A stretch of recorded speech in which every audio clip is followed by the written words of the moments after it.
all women carry kindness in their hearts. Some sell their souls to the devil to get what they want. A scorned lover seeks bloody revenge. It's all fun and games, but then it can get real serious. A goth queen orders a reign of terror.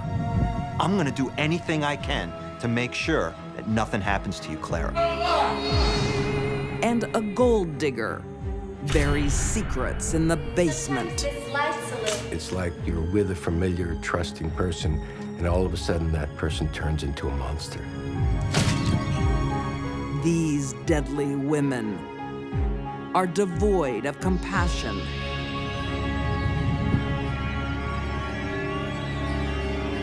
They have souls of stone.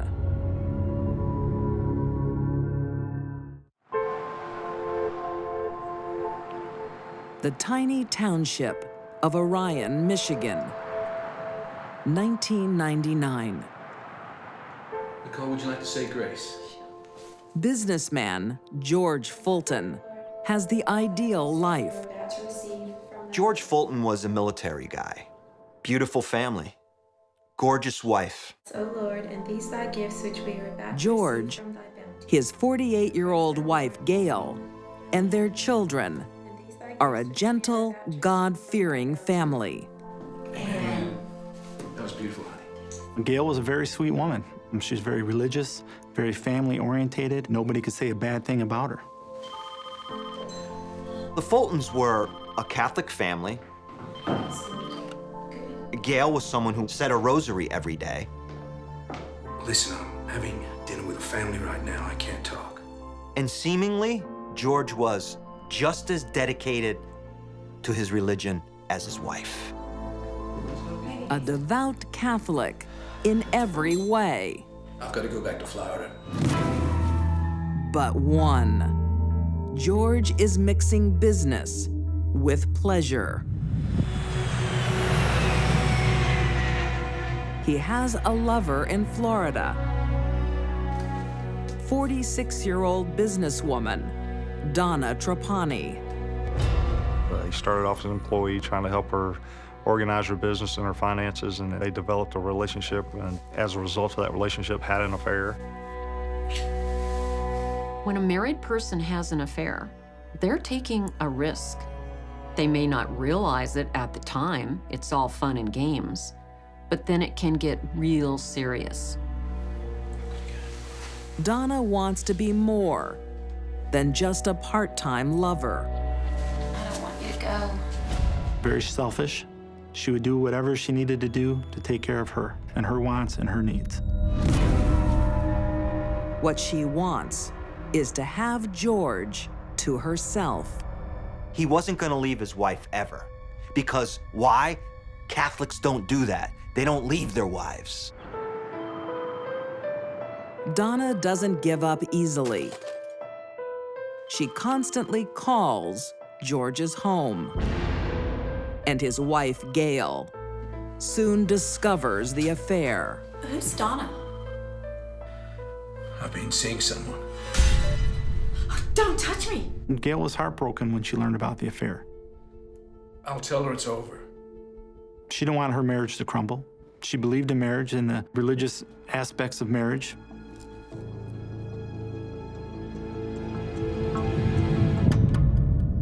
Donna's plan has backfired. George and Gail decide to reconcile. Before long, Donna has more tragic news. Hi, George. Donna asked one of her coworkers to call George and tell him that she's pregnant and has terminal cancer. Donna is in a very bad way. And guess who the father of that child is? George. She's hoping the new baby and her ailing health will lure her lover back. She figured she can convince him to stay with him and that she'd be able to, live with him, marry him, continue their relationship, and that he would leave his wife and family for her.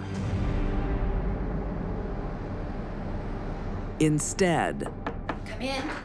George tries to repent his sins Hello, Donna. Hi, George. by bringing the loved ones in his life together. Donna, this is my wife, Gail. Usually, the last thing a man having an affair wants is for his lover to meet his wife. Hello. Those two women should never meet. He and his wife, Gail, offer to take the dying Donna under their wing. George thinks, oh, I gotta do the right thing here. I gotta take care of my baby. When she dies, I'll take the baby, and maybe me and Gail can raise the baby. I've got a map here, and pretty much shows where everything is. This is where we live.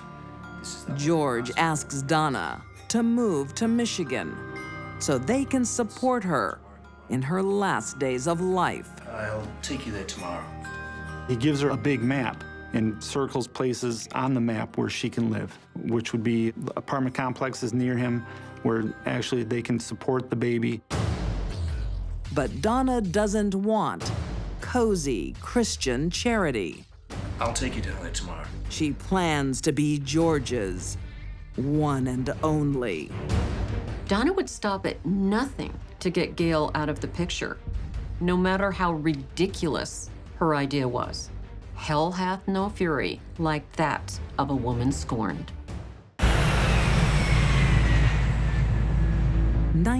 1999, Fort Walton Beach, Florida.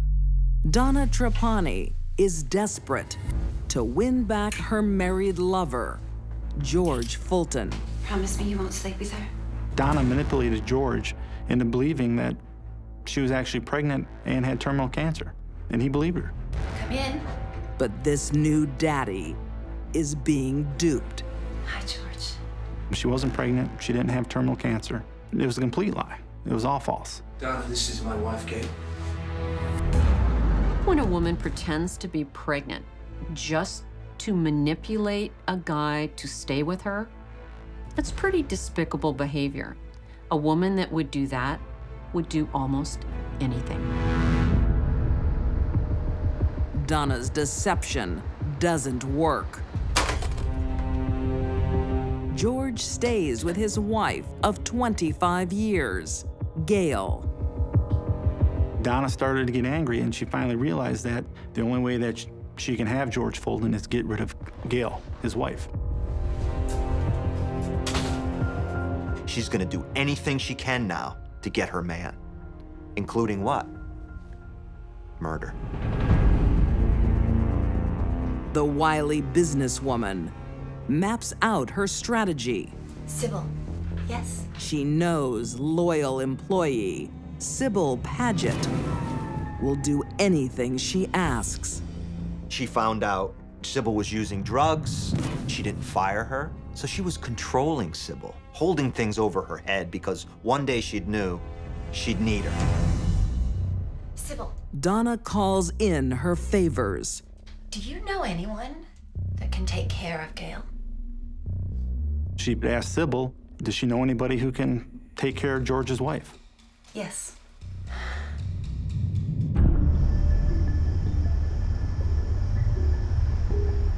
With the promise of $20,000, Sybil recruits a killing party. 32-year-old Kevin Ouellette and Sybil's devoted boyfriend, Patrick Alexander. Patrick Alexander's a 19-year-old man. He meets Sybil Paget and falls in love. He becomes her little puppy dog. Whatever she wants him to do, he does. He's just madly in love with Sybil. This is where she lives. This is where she works. While Patrick's doing it for love, We'll do it in the library. their trigger man has other motives. He would do pretty much anything for money. Kevin had been known as someone to rough up people for a couple of $100 here, a couple of $100 there, like a bookie's leg breaker type of guy. I'll need a gun. Okay. But this is thousands of dollars. Kevin says, huh, what do I gotta do? All you gotta do is shoot this lady. Donna Trapani sends her team on their murderous mission, hundreds of miles north to Michigan.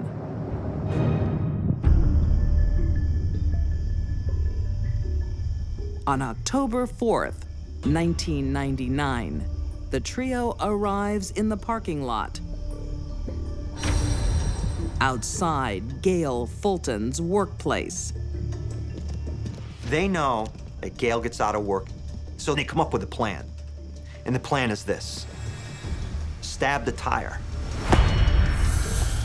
So when Gail gets out of work, she'll come out, get in her vehicle, pull out, but the tire's flat. And she'll have to get out of the car. And when she gets out of the car, bang, we can shoot her. At 9 p.m., Gail bids goodnight to her co-workers. Gail realizes her tire's flat. As she exits her vehicle, Patrick Alexander pulls up alongside of her. Kevin walks up to her, fires one shot in the face. The second shot hit her in the chest area. And as she's turning, the third shot hits her in her upper shoulder, back area. She falls to the ground, they get in the car, and they leave. This was truly an assassination. Gail Fulton is left to die in a lonely parking lot.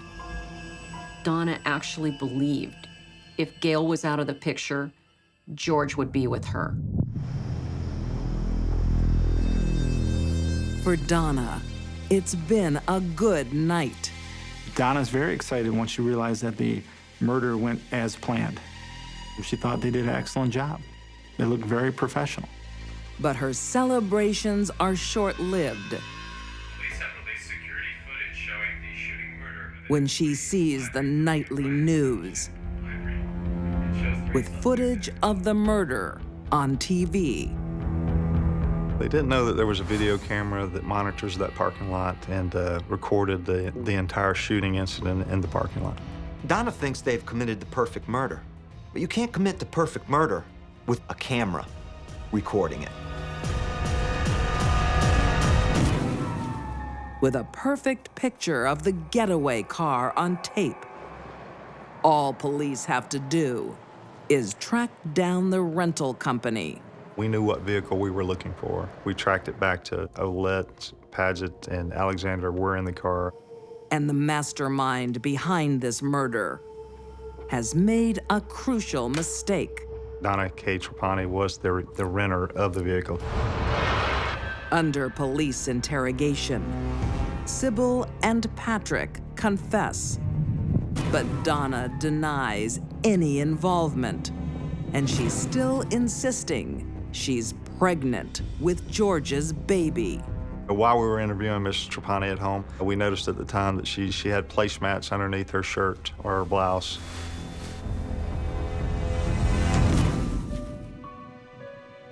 Trying to basically show that she was pregnant, and she used those as a way to make herself look larger. Donna Trapani's web of lies disintegrates. The story of Donna Trapani is not a story about an extramarital affair. It's a story about a fatal attraction. Sybil Paget and gunman Kevin Ouellette both plead guilty to murder and are sentenced to life.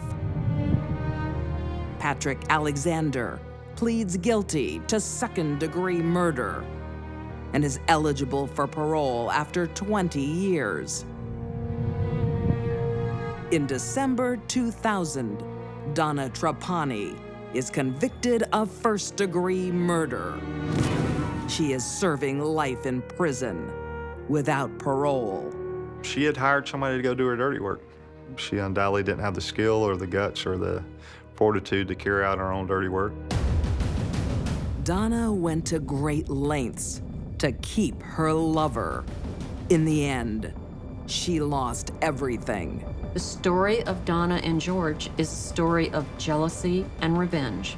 And that's a story as old as time.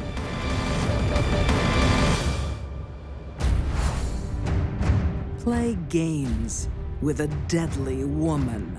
She got to control everyone else. And you'll be drawn into her world, They knew exactly what they were doing. forced to do anything it takes just to survive. You enter that darkness. Sooner or later, you're gonna meet the devil.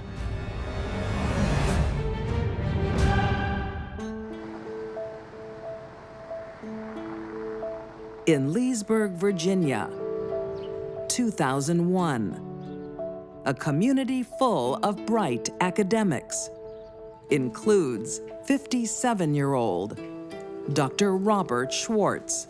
Dr. Schwartz was a very famous biophysicist. He was instrumental in a human DNA mapping project. The accomplished scientist is an expert at solving problems. Clara. Clara! Can you just leave me alone? But he can't solve a troubled relationship with his 20-year-old daughter, Clara. I told you, I don't even want to go. Clara was one of those kids who never fit in. She wore a lot of black. She listened to a lot of goth music. She didn't really care much about making friends and interpersonal relationships. Since the death of Clara's mother 4 years earlier, the smart college student has withdrawn into her own world.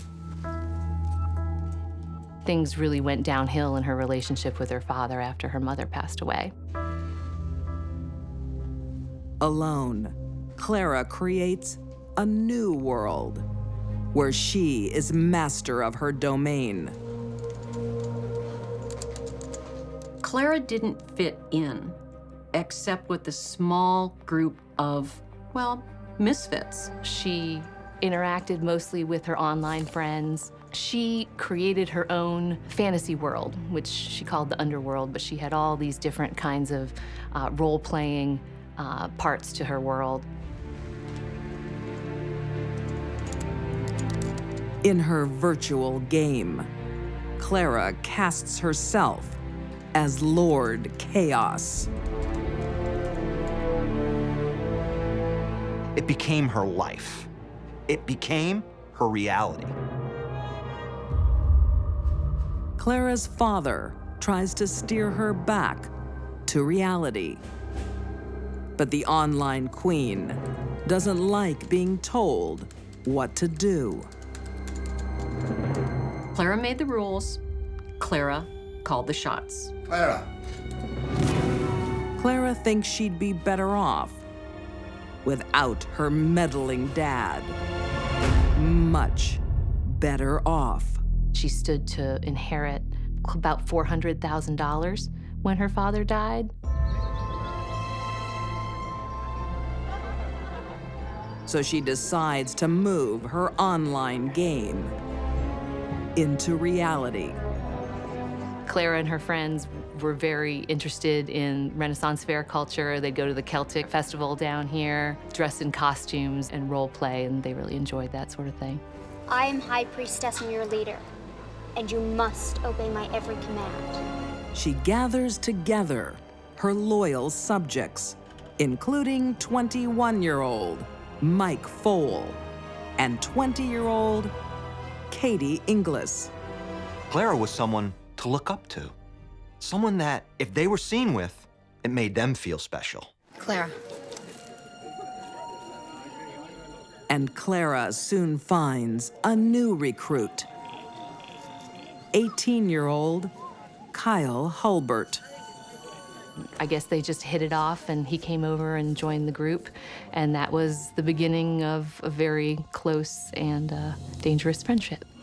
And you are? I'm an assassin.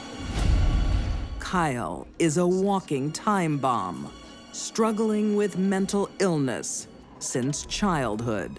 Kyle had a shopping list of mental disorders that she preyed upon. And are you willing to play a game of life or death? I am. A knight in shining armor, ready to obey his queen. Immediately, she sees in him that she can what? Shape and mold him like a piece of clay. At a weekend party in her dorm room, I want to see your face. Clara divulges secrets about her father, Robert. You know he hits me all the time. She did make an allegation that he had sexually abused her and that he was emotionally abusive, mentally abusive, and that at times he had hit her. He's planning to poison me. Her devoted follower, Kyle, is horrified. Clara's band of misfit friends believed every negative thing she said about her father. It would be an honor. Young people like to believe negative things about older people, especially troubled kids. Kyle Hulbert decides he must save his noble mistress. He billed himself as an assassin, and Clara was very interested in that. Kyle, he begins to see himself as what? As Clara's protector. I'm gonna do anything I can to make sure that nothing happens to you, Clara. What Kyle doesn't know is that Clara's abuse story is just one more fantasy. Kyle was manipulated by Clara. He saw what she told him to see. She molded his mind, his thoughts, and his emotions. He was absolutely convinced he was protecting the High Priestess.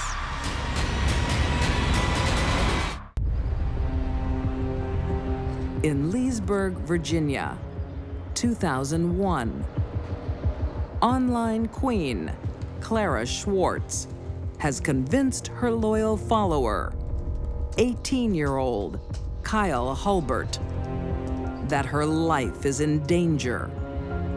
Kyle perceived himself as this great protector, and here's Clara, this damsel in distress, who, plays him like a violin. Clara wants her father, Dr. Robert Schwartz, out of the way so she can cash in her inheritance. She has carefully maneuvered Kyle to the brink of murder. Kyle was a very, very troubled young man. Clara was an opportunist with an agenda, and she found the right person to carry it out. The High Priestess also recruits Katie Inglis and Mike Fole. They all believe her father is a dangerous man. I don't think anyone really knew what was going on in Clara's head, except her band of killers. On December 8th, 2001, Katie and Mike drive Kyle to Clara's family home. Clara's not here, but... Kyle sees himself as what? An assassin. Wherever he goes, he carries an instrument of murder. A samurai or katana type sword, one of Kyle's most prized possessions. Kyle used the samurai sword as a weapon because it played into his fantasy that he was an assassin protecting the queen. His queen, Clara, is 100 miles away in her college dorm room, Hey, Brandy. Hey, how are you? making a 2-hour call. And what is she doing?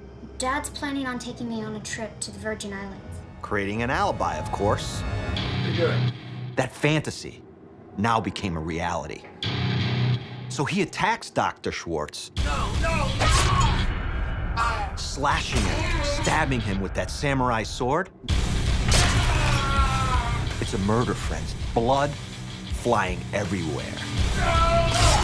Dr. Schwartz had been stabbed more than 30 times. He was left dead in a pool of his own blood in the kitchen of his house.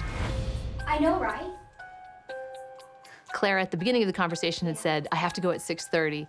Oh, well, it was nice talking to you. I've got to go. Bye.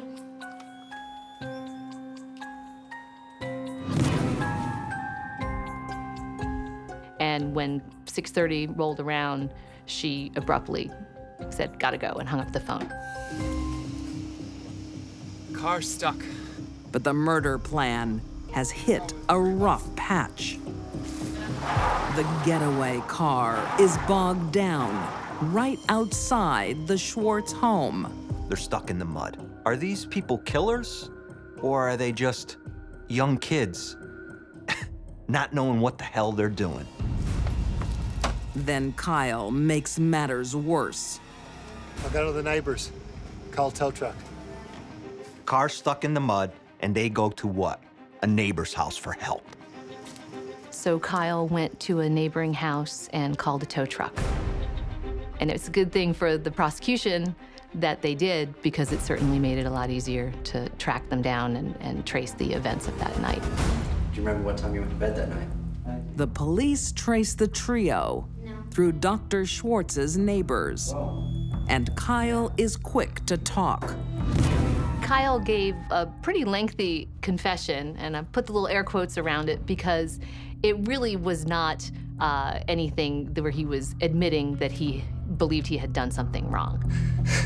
Kyle says he only killed to protect his high priestess, Clara. 10, maybe? When Clara is interrogated, she's only concerned about one thing. Hey, can my sister kick me out of my father's will? Is she still in her father's will? Well, the detective was a little surprised by this question. He said, I don't know. That's not really my area of the law. Clara didn't want to wait. She wanted her daddy's money right now. Is that a Gen Y crime? A sense of entitlement? It just might be. Kyle Hulbert pleads guilty to first-degree murder and is sentenced to life in prison. Mike Fole pleads guilty to second-degree murder and is serving 18 years. Katie Inglis testifies against Clara for a reduced sentence. With time already served, she is free weeks later. I still don't fully understand why Clara held such sway over these kids, except that she knew her audience. They were all pretty vulnerable in their own way. On October 15th, 2002, Clara Schwartz is found guilty of first-degree murder. She is sentenced to 48 years in prison. The cast of killers Clara hung around with weren't very bright, and she was very smart. And she was able to manipulate them into thinking the game they were playing maybe was real. The online queen loved her fantasy life, but her real hunger game was for cold, hard cash. Clara wanted what Clara wanted, and she wanted her father dead. When evil lurks behind a friendly face, she could be sweet and kind and caring. Everybody around her liked her a lot. Your services aren't needed anymore. your closest ally can become your enemy. You can leave now. But the mask would slip off occasionally. And there is nowhere to hide. I'm sure that this was the worst nightmare that anyone could have.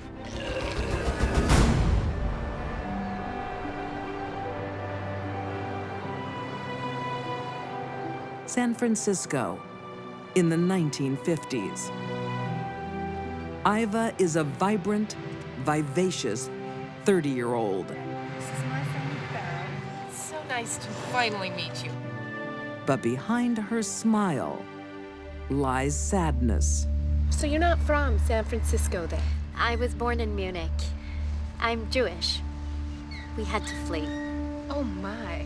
The German immigrant has had a tough childhood and has just emerged from an abusive marriage. They thought that she was a very strong, engaging person who had put up with a lot and survived. They said she's a survivor. In 1954, Iva turns her life around when she marries 53-year-old Ralph Kroger. Ralph was a rancher from Colorado. Hello, darling. Very stoic. They described him as a Gary Cooper type. I'm hungry. Didn't have much to say, very hardworking. With Ralph bringing home the bacon, Iva plays homemaker. She was also a very dutiful wife. She was extremely loyal to Ralph, and she was apparently a very good housekeeper. She kept everything neat and clean.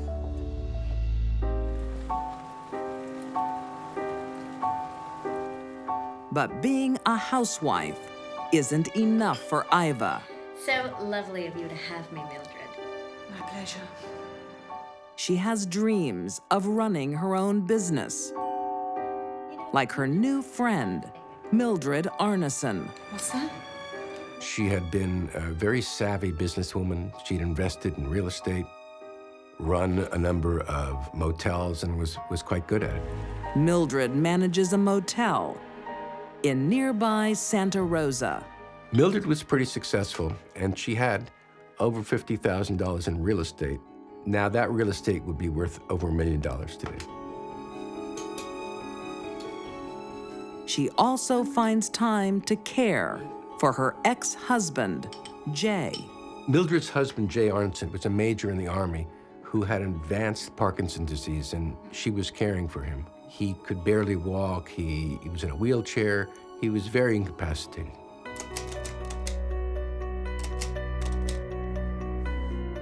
But Mildred has a problem. Santa Rosa Avenue, where the motels were, was essentially bypassed by the freeway. So the businesses were not doing as well, and she was losing money and she wanted out. She wanted to go down to Brazil, buy some land. Land was apparently cheap. She could become a big sort of land baron down there. Mildred doesn't have the cash to buy the land. So Iva offers her a deal.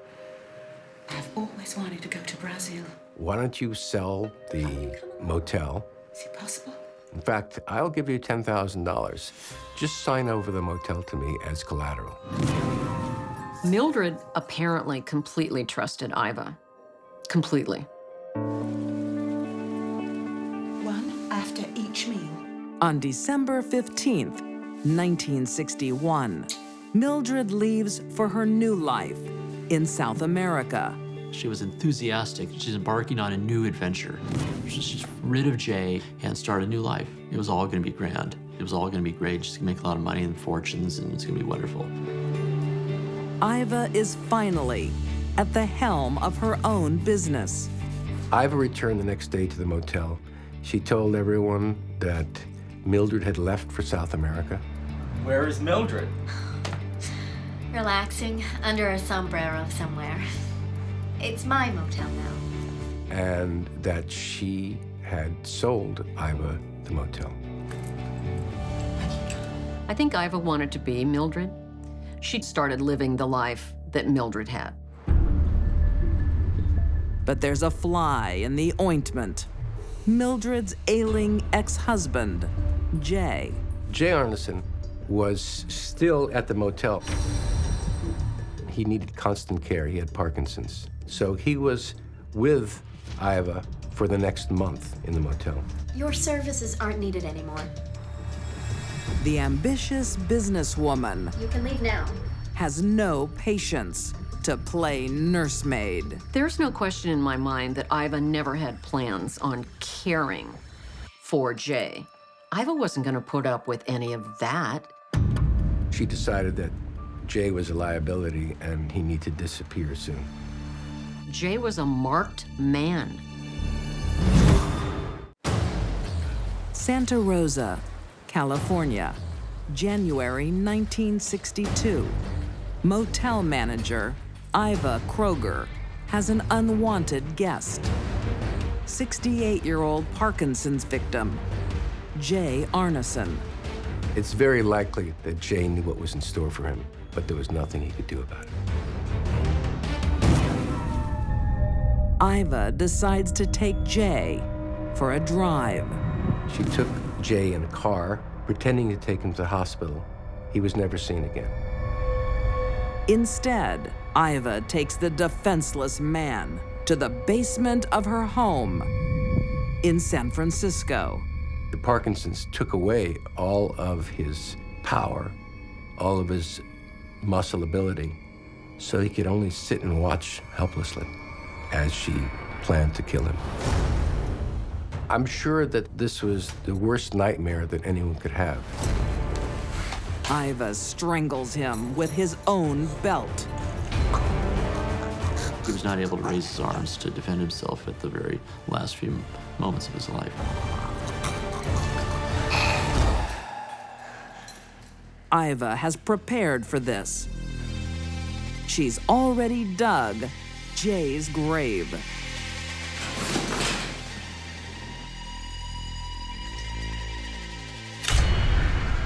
Iva is a psychopath. She is a user and abuser of other people. She thinks their stuff belongs to her. She just hasn't acquired it yet. Now, Iva has what she wants, her own business with no strings attached. A lot of people thought Iva Kroger was crazy, but Iva was crazy like a fox.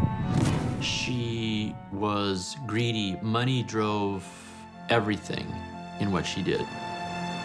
But Iva's greed will be her undoing. I have already paid it. If you don't pay me the money you owe me right now, I'm gonna have to rip it out.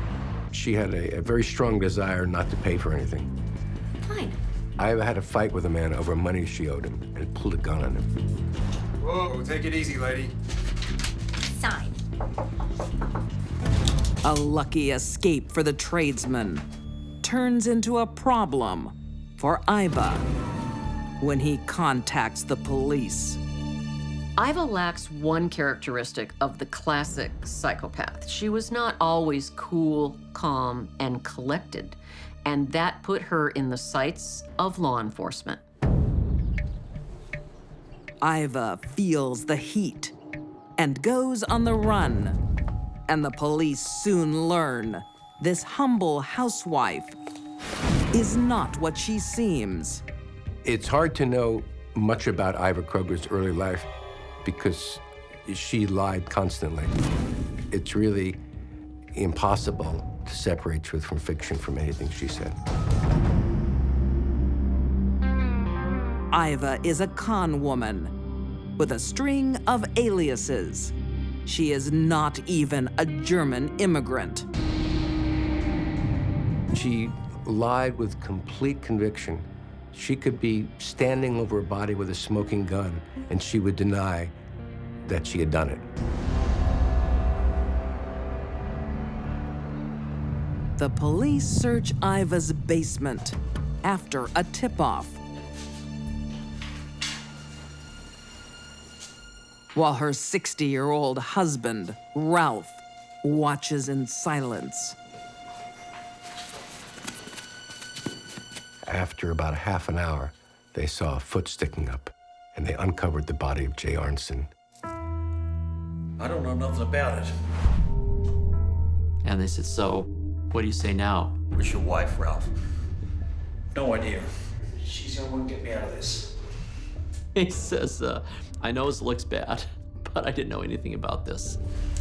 Ralph denies all knowledge of Jay's murder.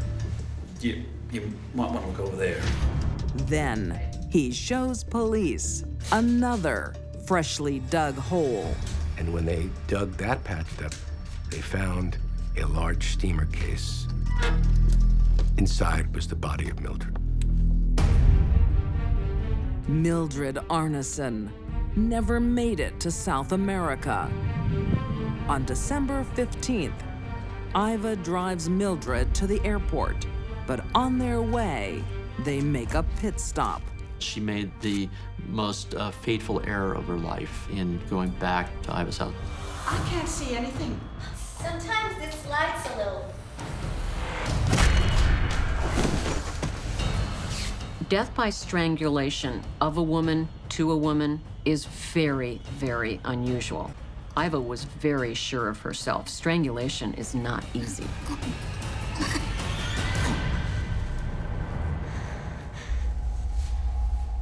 She doesn't want Mildred to resurface. So Iva seals her tomb. And now there was a statewide manhunt for Iva Kroger. A few weeks later, Iva Kroger is arrested and charged with 2 counts of first-degree murder. Her husband, Ralph, is also charged with murder. Prosecutors say he must have known something about the attacks. Ida was a guiding criminal mind, and that without her, Ralph wouldn't have been in that situation. Even if he had suspicions, just a suspicion, it was his obligation, his moral obligation to come forward. On March 26, 1963, Ralph Kroger is found guilty of first-degree murder. He is sentenced to life and later dies in prison. It is likely that he was involved, but probably completely under her control. His puppet master, Iva Kroger, is also found guilty of murder. She gets life, but is released after 13 years. She fooled every single person around her, including her husband. You can't fool that many people without having an engaging personality. The sweet and kind and caring Iva was a false front. That was to fool people. That was pretending. Iva is a killer.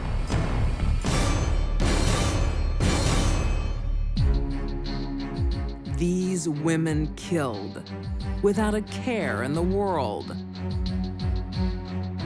Donna Trapani wove a despicable web of lies. Clara Schwartz sacrificed her father to fulfill a fantasy. And Iva Kroger's love of cash sent 2 people to an early grave. These deadly women have ice in their veins and souls of stone.